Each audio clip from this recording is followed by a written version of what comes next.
a lot of people are concerned about Islam. I think a lot of people are now very concerned. People who even 5 or 10 years ago would have said, "Oh no, that's racist" or whatever, very concerned now. And historically, it doesn't sort of just stop, does it? It's sort of, if we look at Iran, Lebanon, Afghanistan, what happened there? Are you concerned that's going to happen here? But in none of those countries did it happen by a few million people coming in through immigration, right?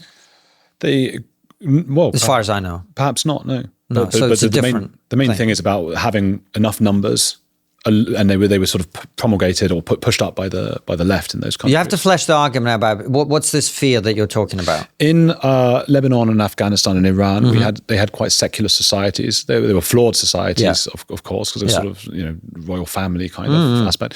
But the left in those countries formed an alliance with radical Islam and then took over. Then the left were killed. My concern here is, you don't need a huge majority of people from a culture that has a much fiercer tradition than ours and feels stronger about their own culture than we do for them to take over. They don't need a majority for that. Yeah. And they can win democratically. Well, I think they're a very, very long way away from winning democratically. I think it's very important to distinguish between a number of things. I wrote an article about this on my Substack. I don't know if you saw it. About Uzbekistan and Islam. So you can have the philosophical and religious arguments. They're perfectly legitimate arguments. I'm not that interested in them because we're talking at the level of politics here, right? How do you solve a problem is kind of what you're asking me, right? Or do you worry about this issue? Sure.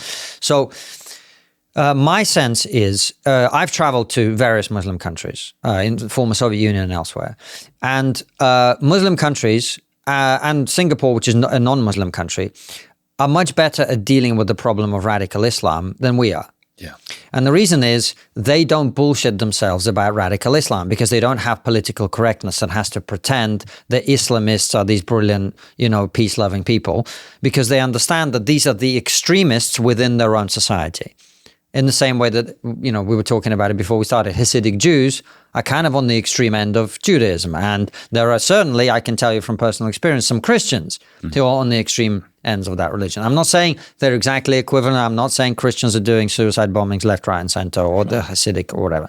But my point is, Muslim countries generally tend to be able to deal with this problem better, mostly, because they understand these people are extremists and they do what we should be doing with extremists, which is cracking down on them as hard as possible. Right? Now, people will say, well, that's, prejudice against the Muslim community. Or no, I think we should take the Muslim community at their word. Every time there's a terrorist attack that's committed by an Islamist, we are told that most Muslims are peace-loving people who want to be British and integrated and peaceful as much as we do. Okay, I believe that. And we're told that around the world, and this is factually correct, the biggest victims of Islamist extremism are Muslims. That's a fact, because what we've done is we've imported the civil war that's raging within the Islamic world into Britain, between the people who want a caliphate and the people who are actually quite happy with nation states. So we should be very firmly on the side of the moderate Muslims who want to be part of Britain and who do not want to impose their religious worldview on this society. Look, they're more socially conservative than you and I.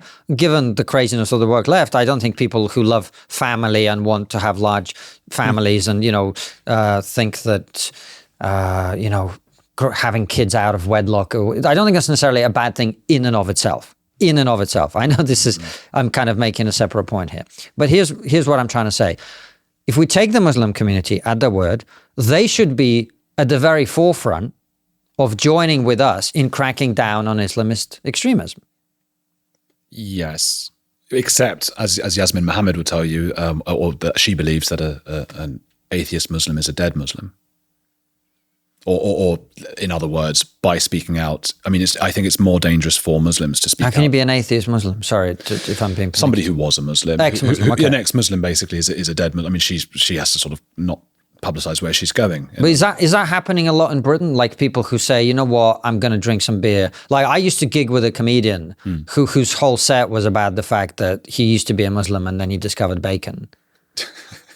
Like he hasn't been killed. I think okay, bacon is one thing, but coming out and openly criticizing the harsher aspect or the more extreme sides of Islam in this country. I think. But I'm not saying people in the Muslim community need to do that. I'm saying we should take the Muslim community at their word that they, like us, want us to crack down on Muslim extremism, Islamist extremism, as hard as possible. Deport anyone who commits a crime of any kind that's to do with that ideology, who's not a citizen of this country, up to and including stripping new citizens of British citizenship if they do so.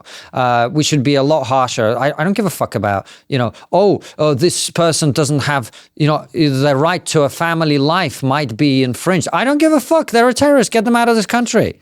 It's not complicated, right? Build prisons where you separate these people from the rest of the prisoners so they can't indoctrinate other prisoners in the jails. There are lots and lots of things we could... Hizb ut-Tahrir was only banned in Britain. This is an Islamist organization after October 7th. It'd been banned in every Muslim country in the world pretty much for decades. Right? Same with the Muslim Brotherhood, right? Same with the extremist imams. Just get these people out of our country or stop them from doing the extremist shit that they're doing, and stop being afraid of offending the Muslim community. The Muslim community have told us they are interested in peaceful coexistence, and they're interested in getting rid of these Islamists just as we are. Great, let's work together. I feel like we need to change our culture first, if politics in this sense is downstream of culture. And 13 years ago, Stacey Dooley was out and about going, look at all this. It's terrible what's happening. All these Muslims, all the things. You couldn't have a documentary like that today. I don't think. You couldn't. But that's because, as I say, the criticism of extremists and Islamists has been positioned as criticism of Muslims. But what we should be saying is, no. We want to work with Muslims in this country to deal with Islamist extremists. Oh, man.